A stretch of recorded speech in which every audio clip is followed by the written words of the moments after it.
ಮಾನವ ಸತ್ತ ಮೇಲೂ ವರ್ಕ್ ಆಗುವಂಥ ಆರ್ಗನ್ ಯಾವುದು ಗೊತ್ತಾ? ಸೊ ಆನ್ಸರ್ ಈಸ್ ಸ್ಕಿನ್, ಅಂದರೆ ಚರ್ಮ.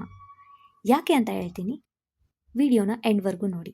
ಸೊ ಸತ್ತ ತಕ್ಷಣ ಮೊದಲು ಸ್ಟಾಪ್ ಆಗೋದು ಹಾರ್ಟ್ ಬೀಟ್, ಬ್ರೈನ್ನ ಎಲ್ಲ ಆ್ಯಕ್ಟಿವಿಟಿಗಳು ಮತ್ತು ಆಕ್ಸಿಜನ್ ಸಪ್ಲೈ. ಹಾಗಿದ್ರೂ ಸ್ಕಿನ್ ಹೇಗೆ ವರ್ಕ್ ಆಗುತ್ತೆ ಗೊತ್ತಾ? ಸ್ಕಿನ್ ಸೆಲ್ಸ್ ಔಟರ್ ಲೇಯರಲ್ಲಿ ಇರುತ್ತೆ, ಅಂದರೆ ಹಾರ್ಟಿಂದ ತುಂಬ ದೂರ ಇರೋದ್ರಿಂದ ಇದಕ್ಕೆ ಇಮಿಡಿಯೇಟ್ ಆಕ್ಸಿಜನ್ ಸಪ್ಲೈ ಬೇಕಾಗಲ್ಲ.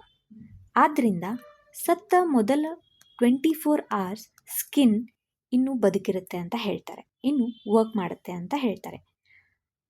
ಇದು ನಮ್ಮ ಫಾರೆನ್ಸಿಕ್ ಸೈನ್ಸ್ಗೆ ತುಂಬ ಇಂಪಾರ್ಟೆಂಟ್ ಆಗುತ್ತೆ.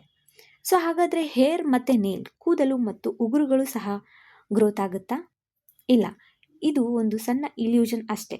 ಸ್ಕಿನ್ ಏನು ಮಾಡುತ್ತೆ ಅಂತಂದರೆ ತನ್ನ ನೀರನ್ನು ಕಳೆದುಕೊಳ್ಳುತ್ತೆ, ಆದ್ದರಿಂದ ಅದು ಶ್ರಿಂಕ್ ಆಗುತ್ತೆ. ಸೊ ಹೇರ್ ಆ್ಯಂಡ್ ನೇಲ್ ಅಲ್ಲಿ ಆಲ್ರೆಡಿ ಪ್ರೆಸೆಂಟ್ ಇರೋದ್ರಿಂದ ಅದು ಸ್ವಲ್ಪ ಉದ್ದವಾಗಿ ಕಾಣಿಸೋಕ್ಕೆ ಶುರು ಆಗುತ್ತೆ.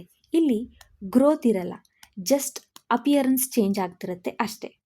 ಸೊ ಇದ್ರ ಮಹತ್ವ ಏನು? ಇದು ಯಾವುದಕ್ಕೆ ಇಂಪಾರ್ಟೆಂಟ್ ಅಂದರೆ, ಇದು generally used to estimate the time of death, ಅಥವಾ it also helps in post mortem analysis.